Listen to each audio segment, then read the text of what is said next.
فوتبال سختی بعد رفته است به هم رفته سیم گل نه چندان بازیگری رقم 22 پرتافی خوب داد با بازیگری هم حریف. حالا هجوم مهمانان از طرف راست میدان اختم نظر نمیماند که توپ از جریمه تاجیکستان بیرون شود. از جریمه گاهی تاجیکستان بیرون شود. اختمی ما یگانه این دنیا میدانه این سرخکار رنگ گردش کی پرشکی تا میتن.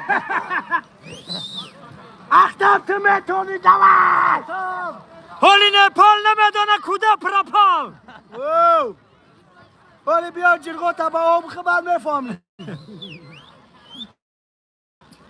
Bakako روزش 19 ماه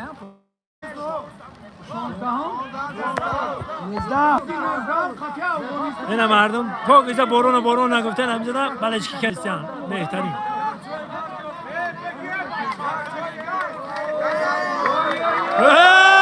رئیس آمده یا وانی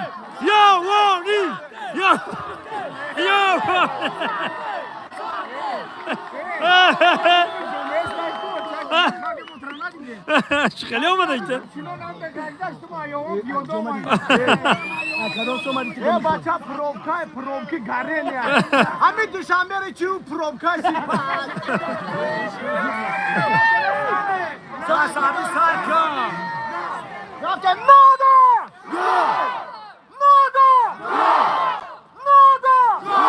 مالادیس نادا بچو دو بار سیکرای دو بار خمون دو گل زدگیم کدامی که ای بازی در نامدن حتما روزی 19 هم با پرچم های ملی در ورزشگاه حاضر شد که مقابل افغانستان تاجیکستان بازارا فقط 90 مینوت به استبید به او بلچکی بکنیم عوازا فقط او نمیخره فهمیدن او؟ پریو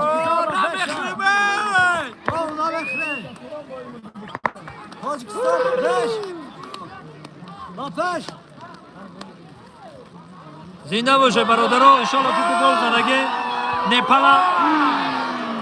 نیپال انشالله که تپید میکنه دو گل زدگه دو گل رفت نیپال خودش نمیدونه کجا پرپا